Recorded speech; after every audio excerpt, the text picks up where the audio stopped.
नमस्कार. आपण पाहताय आणि ऐकताय आपल्या हे यूट्यूब चॅनल.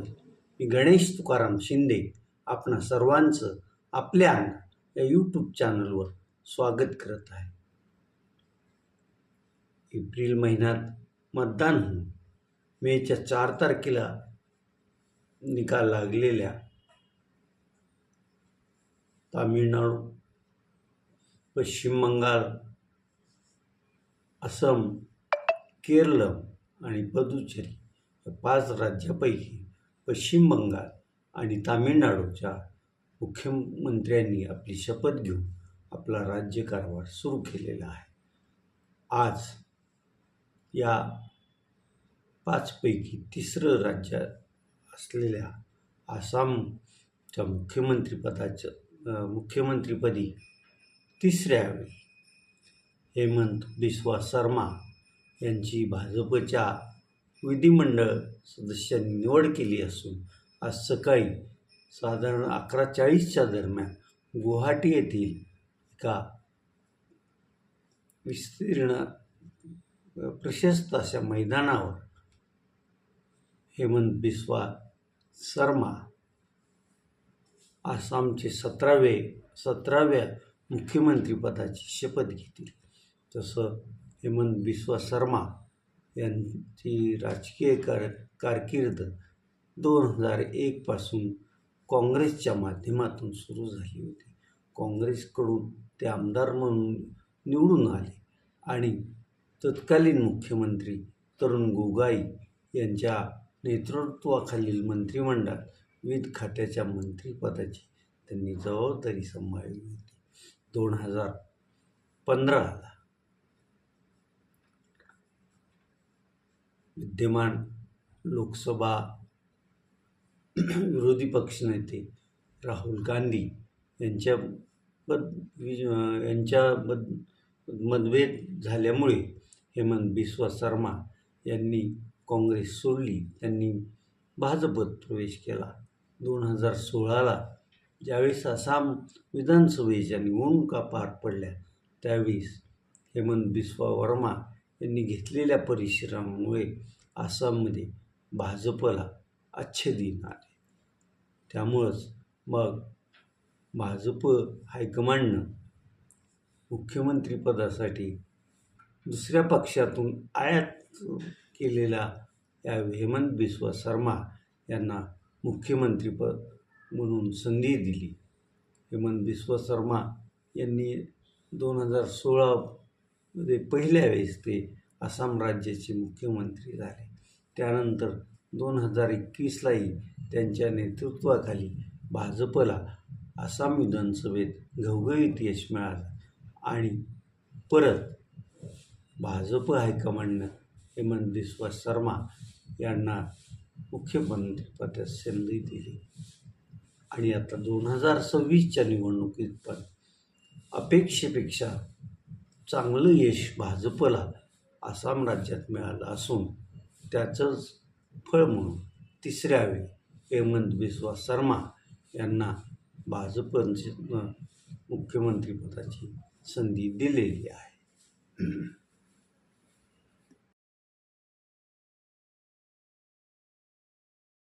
आज सकाळी 11:40चा मुख्यमंत्री पदाच्या शपथेचा मुहूर्त काढण्यात आला असून आसामचे राज्यपाल हेमंत बिस्वा शर्मा यांना सकाळी 11:40ला आसामच्या मुख्यमंत्रीपदाची शपथ देतील. या शपथविधी कार्यक्रमास भारताचे पंतप्रधान नरेंद्र मोदी, केंद्रीय गृहमंत्री अमित शहा, संरक्षण मंत्री सिंग, अनेक केंद्रीय मंत्री, विविध भाजप शासित राज्याचे मुख्यमंत्री, महाराष्ट्राचे मुख्यमंत्री देवेंद्र फडणवीस, उपमुख्यमंत्री एकनाथ शिंदे, उपमुख्यमंत्री श्रीमती सुनेत्रा अजित पवार ही मंडळी पण शपथविधी समारंभास उपस्थित राहणार आहे. आज मुख्यमंत्र्यांच्या बरोबरच मंत्रिमंडळात काही जणांचा समावेश पण करण्यात येणार असून त्यांचाही शपथविधी पार पडणार असल्याची माहिती असं भाजपच्या सूत्रांनी दिली आहे. आज त्यांचा शपथविधी पार पडेल. तर इकडं केरळम आणि पुदुचेरीत काय घडणार, कोण मुख्यमंत्री होणार याच्या चर्चा अद्याप सुरूच आहे. मधील काँग्रेसच्या नेतृत्वाला अजूनही कोणाला मुख्यमंत्रीपदाची संधी द्यायची हा पेच सोडवता आलेला नाही. त्यामुळं वाढ लांबतच चाललेला आहे. आता जवळपास एक आठवडा निवडणुकीच्या निकालाला होत आला आहे. तरीही केरळम आणि पुदुचेरीतला नेता कोण निवडायचा हा पेच सुटलेला नाही. तो लवकरात लवकर सुटावा अशीच केरळम आणि पुदुचेरी राज्यातील जनतेची मागणी असणार आहे.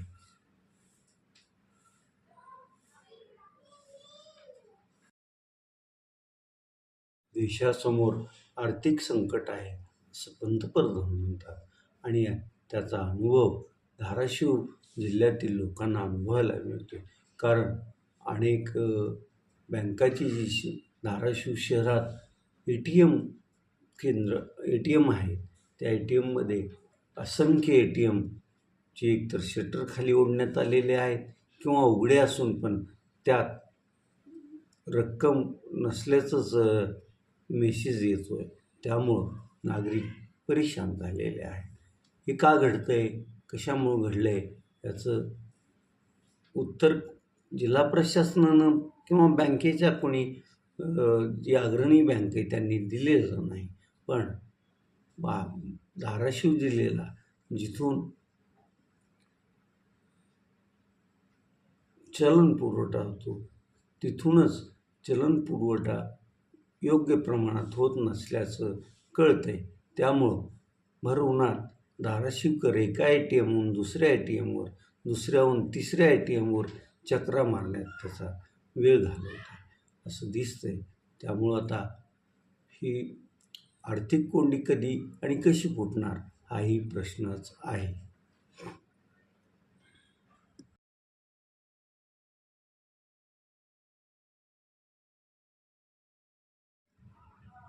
काल टाटा IPL T20 क्रिकेट स्पर्धेत 2 दिग्गज संघात सामना झाला. कालचा सामना हा पंजाब आणि दिल्ली कॅपिटल यांच्यामध्ये झाला होता. प्रथम फलंदाजी करताना दिल्लीनं 5 बाद 210 धावा केल्या होत्या. त्यांची सलामीची जोडी आहे आर्या आणि प्रभुसिमरन सिंग. काल बऱ्यापैकी त्यांनी सलामी दिली. त्यानंतर पुढं कप्तान श्रेयस अय्यरनंही 59 धावा केल्या आणि आर्यानं केलेल्या 56 धावा. यामुळं पंजाब किंगला 210 धावा करता आल्या. 210 धावा म्हणजे 211 धावाचं आव्हान घेऊन दिल्ली कॅपिटल संघ मैदानात उतरला होता. मात्र ह्या धावाचं डोंगर त्यांना पार करता येईल का नाही ही शंका होती. पण तरीही त्यांनी त्यांचा अक्षर पटेलच्या 56 धावा आणि मिलरनं दिलेली 51 धावाची साथ, यामुळं 19व्या षटकातच 7 बाद 216 धावा करत दिल्ली कॅपिटल हा सामना जिंकला आणि सलग पंजाब किंगला 4था पराभव त्यांनी स्वीकारावा लावला. ह्या कालच्या सामन्यामुळं पंजाब किंग आहेच त्या गुणतालिकेत आहे त्याच स्थितीवर राहिला असून दिल्लीनं आता 10च्या घरात प्रवेश केलेला आहे. आज संध्याकाळी 7:30 वाजता गुजरात टायटन्स विरुद्ध सनरायझर्स हैदराबाद या 2 गुणतालिकेत अव्वल 4 स्थानात असलेल्या संघात सामना होणार असून या सामन्यात जो कोणी विजयी होईल तो गुणतालिकेत अगदी क्रमांक 1 वर जाईल आणि पराभूत होणारा गुणतालिकेत त्याची खाली घसरण होईल असं हे मात्र स्पष्ट आहे. आता ही स्पर्धा 31 मेला संपणार आहे. आता अवघे इथून पुढे 20च दिवस ही स्पर्धा चालेल असं दिसतंय. आणि मग कोणते अंतिम संघ असतील, त्यातला इलिमिनेटर कोण असेल आणि थेट फायनलला खेळणारा संघ हे कोण ठरेल याचं उत्तर शेवटच्या आठवड्यात आपल्याला मिळणार. आता आपण इथंच थांबतोय. तुम्ही आपल्या यूट्यूब चॅनल सबस्क्राईब करा, लाईक करा आणि कमेंट्स पण नोंदवा. धन्यवाद.